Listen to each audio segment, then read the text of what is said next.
there, I'm Jen, this is Remembered Reads, and this is going to be a haul/mystery unboxing of the things that I got at Word on the Street. But I did end up bringing home significantly more books than I expected to bring home. I went there with the idea of picking up 2 things, and I was laden down with stuff at the end, some of which was kind of by accident. So I asked on Instagram if I should share these, and a couple of people said yes, so here we are. So the first thing that I picked up was issue 1 of Living Hyphen. The subtitle on this is Expressions of the Hyphenated Identity, and this issue is called Entrances and Exits. This is essentially a series of essays, art pieces, and poetry, and mini memoirs that mostly deal with, is interrogating the experience of different facets of cultural identity. A number of people I follow on Twitter had been retweeting things from them, so when I came across their booth I ended up chatting with a couple of people there, so of course I picked this up. And, you know, most of it is not just interrogating identity, but specifically interrogating the kind of first and second generation immigrant cultural identity, and a lot of it in Toronto, so, which you know is my thing. So I did pick that up. I think the cover price on that is $30, although they were selling it for $25 at Word on the Street.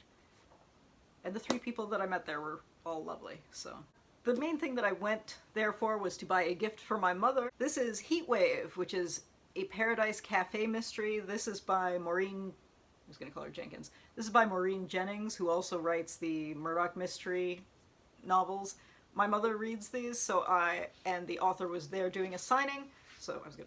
So I got this signed for her. I forgot to take a picture of the author signing this. I probably should have. This is put out by Cormorant Books, and last year I had bought a couple of $5 grab bags from them, but it turned out that if you bought a full-price book from them, you got a grab bag for free. And since I was buying this for my mother, I got a free bag of books, so that was a little unexpected. Now the bag ripped, so I put the books in a stack next to me. I haven't really looked at them yet. I was actually really impressed with the number of free books that were in there. I was expecting 3 and it was 5. And one of them is actually a hardcover. This is Hooked on Canadian Books, edited by T.F. Rigglehoff? I don't know. This is called The Good, the Better, and the Best Canadian Novels Since 1984. And it appears to be just a list of Canadian novels. I haven't flipped through this, so I will be curious to see what kind of books are represented in here and how many of them I will have read. Yeah. Who expects a hardcover in a freebie box? This is River Music by Mary Soderstrom, who is she? Let's see. She's originally American, but has been living in Montreal for decades, it says. And this book is set in post-World War II France and Canada, set against a backdrop of war, economic changes, and social upheavals, exploring the sacrifice that women make to fulfill their destiny. That could be interesting. I've never heard of either the author or the book, but hey. Next up, this is Pure Inventions by James King. He's a lecturer in the English department at McMaster University, which is in Hamilton. And this is a sequel to Puccini's Madama Butterfly. Alright, that should be interesting. Madama Butterfly is one of those operas that if people don't know what the story is, they often are completely outraged at the end, because if you don't know the story of Madama Butterfly, an American man and a Japanese woman get together, but the man is kind of a sleazebag and he steals their child, and then the woman, it's an opera, so of course she dies at the end. And I guess Miss Saigon is kind of based on it, but it's much more depressing than Miss Saigon.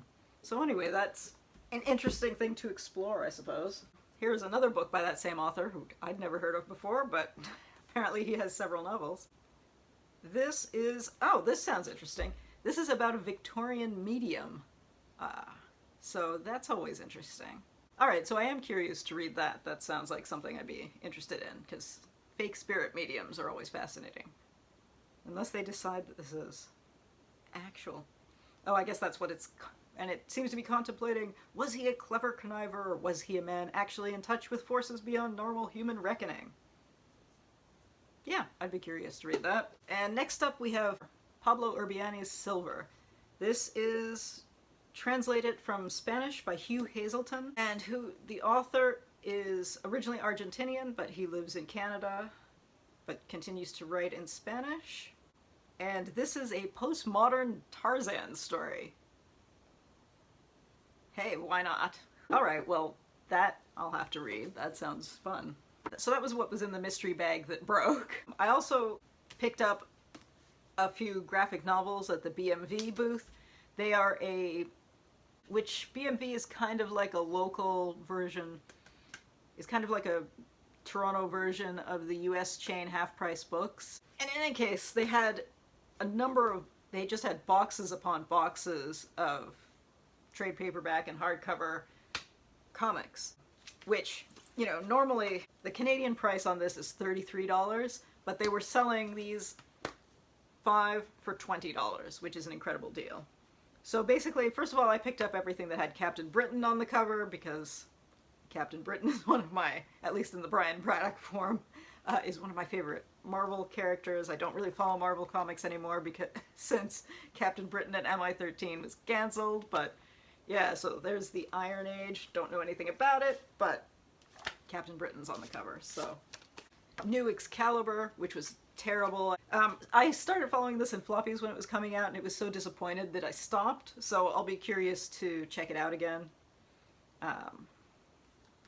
So we'll see. I picked up the first volume of the Wildstorm because about the first 8 issues I wasn't following it in the monthlies. I was waiting to see how it would be because I was worried that it wouldn't live up to the potential, but I ended up absolutely loving this series. It has ended now, and this is volume 1, which is the only one that I don't have, so I was excited to get that as well. I also picked up volume 3 of Stormwatch to give to people because I didn't particularly, this is the New 52 Stormwatch. As an old Wildstorm fan, I wasn't a big fan of this, but I have talked to other people who weren't familiar with the characters from before, so they didn't have the expectations going into it, and they usually enjoy this a lot more than I did, so I will be giving this away, because I feel like getting people used to the characters will make more people buy the Wildstorm books. So, yeah. And then I also picked up this collection of the Rebirth Justice League of America. I read the first collection via Hoopla at the library, and I wasn't super thrilled in it, but I like the creative team on it, so I thought I would pick this up. I mean, this is a book that the retail price on this is $45.99 Canadian. So, I mean, to get a $46 book for this price, you can't beat that. All right, and finally, I was walking by the publisher Dundurn's booth, and they had a whole set of mystery bags for $5.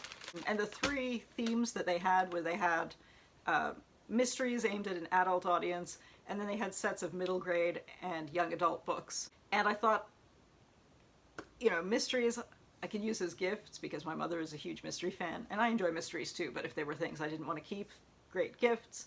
And my sister-in-law is a school librarian, so the young adult and middle grade books, if I don't want them, I can give them to her. So I thought I would pick up one of each. And we will open these. I'm going to start with the middle grade one. Okay, this is 3 books. The first one, I've never heard of any of these from first glance. This is called The Strange Gift of Gwendolyn Golding by Philippa Dowding. This is One day a girl wakes up floating around her room. It says, puberty is weird enough, and everyone already thinks she's an oddball with anger issues. And now she flies. Okay, well that could be cute. Next up is The Truth About Brave by Karen Hood Catty, about a girl whose family runs an animal shelter, and then they find out that their neighbor's farm is a factory farm that abuses the chickens. So they want to take radical action. And it says they're asking the question, is it ever okay to break the law to stand up for what you believe in? That's interesting. And finally, this is Reading the Bones by Gina McMurtry Barber. And this is about a 12-year-old in rural British Columbia who lives with her aunt and uncle. And let's see. They find a skull, and it turns out to be of archaeological interest. So, I don't know, we'll see how that goes. Alright, let's go for the YA fiction box. I keep calling it a box. This is clearly a bag. Okay, another 3 books. Lots of people with triple names. This one is called Since You've Been Gone by Mary Jennifer Payne. And this is about a 15-year-old and her mother have been on the run. And now they are moving from Canada to England. And then her mother disappears. So, that sounds depressing, but yeah, this sounds like one of the old school young adult novels, like the ones that would have been published in the 80s and 90s. So that's funny. This one is called The Paper Sword by Robert Priest, and is book 1 in a series called Spellcrossed. And this is some kind of fantasy. It says there are dragons and wraiths.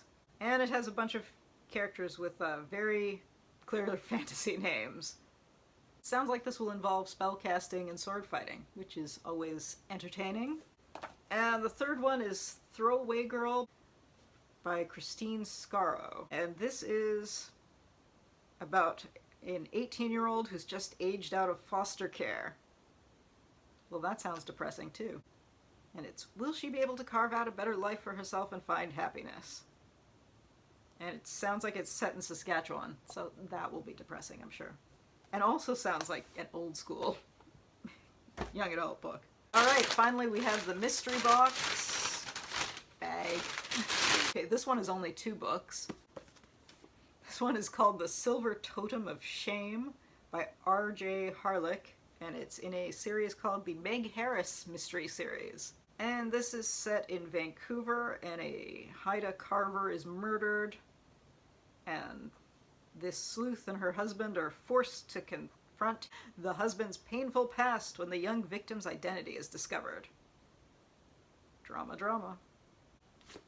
The author is not from Vancouver.